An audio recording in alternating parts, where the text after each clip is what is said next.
Good morning to all of you. I self Ashish Ranjan. I will discuss a topic power engineering which will study in fifth semester mechanical engineering. Okay. अब आते हैं इसके syllabus के बारे में हम लोग समझते हैं। सबसे पहला नंबर है आईसी इंजन।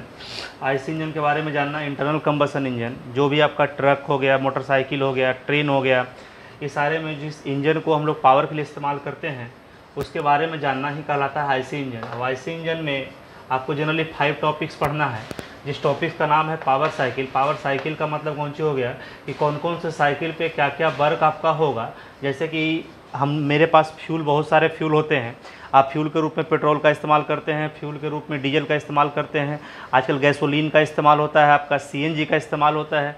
उसके अकॉर्डिंगली कौन कौन से साइकिल को हम लोग पढ़ना है उसी का नाम है आपका बाबू पावर साइकिल। दूसरा नंबर है, अब पावर साइकिल पढ़ने के बाद हम लोग जो जानेंगे उसका नाम है classification of IC engine. IC engine कितने टाइप के होते हैं, उसको कैसे बांटा गया है, कैसे कैसे क्लासिफाइड किया गया है, वो इसके अंदर आपको पढ़ना है। उसके बाद 2 स्ट्रोक और 4 स्ट्रोक इंजन के बारे में पढ़ना है। 2 स्ट्रोक और 4 stroke engine is the very important topic जो आपको हर जगह पे पूछा जाएगा, और ये इसका बेसिक से लेकर के हर सारे चीज़ आपके लिए बहुत ज़्यादा इंपॉर्टेंट है। ठीक है, 2 स्ट्रोक हो गया। अब इसके बाद जो आपको चौथा टॉपिक है वो डिस्क्रिप्शन जानना है आईसी इंजन के बारे में। 5वां जो टॉपिक है know about the fuel and lubrication, कौन कौन सा फ्यूल का हम लोग इस्तेमाल करेंगे, कौन कौन सा लुब्रिकेंट रहेगा इस आईसी इंजन को चलाने के दरमियान में, उस सारे चीज़ों को समझना ही कहलाता है know about the fuel and lubrication. अगला जो टॉपिक है उसका नाम है, जो अगला यूनिट आपका बनेगा उसका नाम है आईसी इंजन टेस्टिंग, माने आईसी इंजन का जाँच करना। And pollution control. Pollution control का मतलब क्या हो गया कि आप आईसी इंजन को आप आईसी इंजन सिर्फ ऐसे ही डेवलप आप नहीं कर सकते हैं। डेवलप करने का कुछ सरकारी पैरामीटर, ये जो हमारा गवर्नमेंट का होता है वो कुछ पैरामीटर होता है, वर्ल्ड का भी कुछ पैरामीटर होता है। आप इसको ध्यान में रख कर के ही आप क्या कर सकते हैं, आईसी इंजन को बना सकते हैं। मतलब क्या होगा, पैसा कोई इंजन नहीं बना सकते हैं जिससे एक्सेस अमाउंट ऑफ क्या हो, पोल्यूशन हो जाए। तो इससे क्या होगा, इस अगर एक्सेस अमाउंट ऑफ पोल्यूशन होगा तो आप समझ रहे हैं कि इससे ग्लोबल वार्मिंग बढ़ेगा, हेल्थ इफेक्ट पड़ेगा, बहुत सारी बीमारियां आएगी।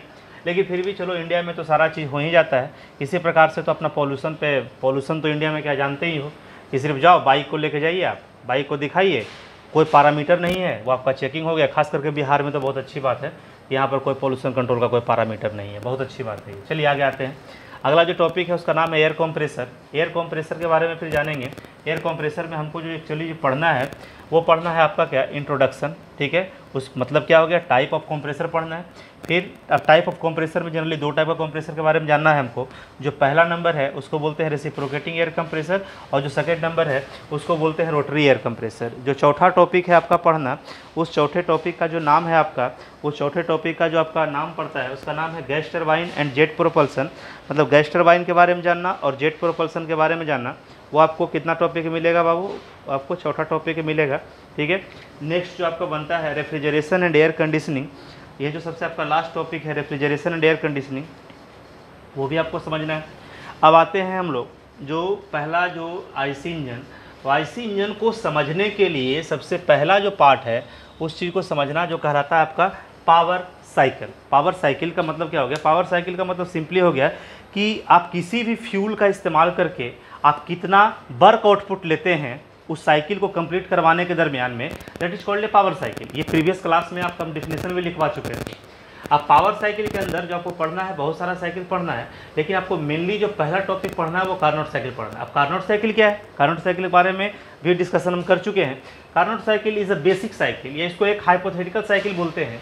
इस साइकिल के अकॉर्डिंगली सारे साइकिल को हम लोग आगे जाकर के पढ़ते हैं। बी नंबर में जो है आपका उसका नाम है ऑटो साइकिल, इसको पेट्रोल साइकिल ही बोलते हैं या कांस्टेंट वॉल्यूम साइकिल बोलते हैं। सी नंबर जो है आपका डीजल साइकिल है, इसको constant pressure heat addition and constant volume heat rejection cycle बोलते हैं।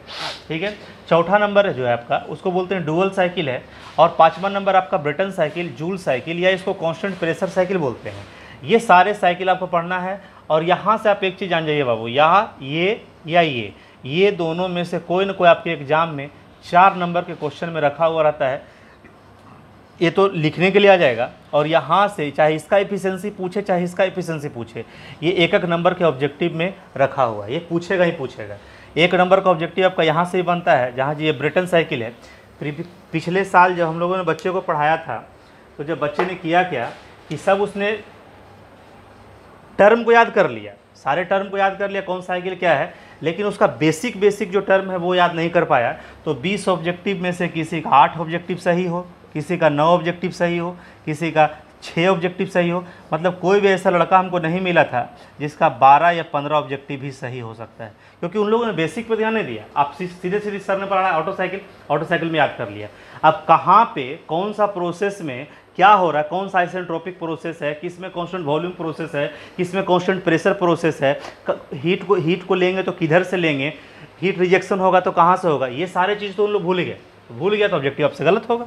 आपको लगेगा कि हम 20 मार्क निकल गए हैं, लेकिन आपका नंबर आएगा 8, 7, 6, 5, यही रेंज रहेगा आपका। चलिए अब आगे आते हैं, हम लोग बात करते हैं बेसिक ऑफ थर्मोडायनेमिक्स। अब इस सारे चीज़ों को समझने के लिए हम लोग कुछ टर्म को समझ लेंगे थर्मोडायनेमिक्स के अंदर, जिसका नाम है basic of thermodynamics. Basic of thermodynamics में सबसे पहले नंबर हम लोग नोटिफिकेशन सीखेंगे, किस चीज़ से किसको डिनोट करते हैं, रिप्रेजेंट करते हैं। P डिनोट प्रेशर, यूनिट क्या होता है बाबू, newton per metre square, is the SI unit. लेकिन यहाँ पर ये भी बहुत इंपॉर्टेंट है, ये भी बहुत इंपॉर्टेंट है, ये भी बहुत इंपॉर्टेंट है।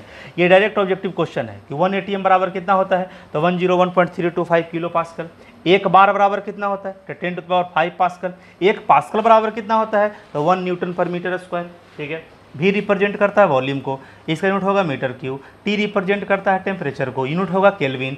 एस रिप्रेजेंट करता है एंट्रोपी को, इसका यूनिट कौन क्या होगा, जूल प्रति केल्विन। या इसको लिख सकते हैं, जूल बराबर लिख सकते हैं केजी मीटर स्क्वायर प्रति second square.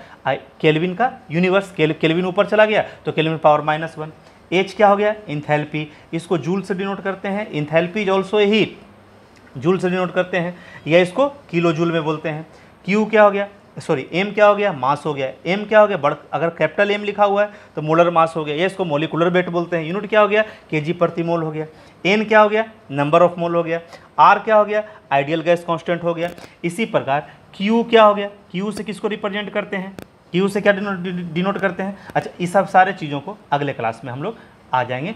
Q CP CV, ये सारे चीज़ों को नेक्स्ट क्लास में, नेक्स्ट वीडियो में हम लोग इसके बारे में डिस्कशन करेंगे। ठीक है। क्यू हीट होता है, स्पेसिफिक हीट कांस्टेंट प्रेशर क्या होता है, स्पेसिफिक हीट कांस्टेंट वॉल्यूम क्या होता है, नेक्स्ट वीडियो में।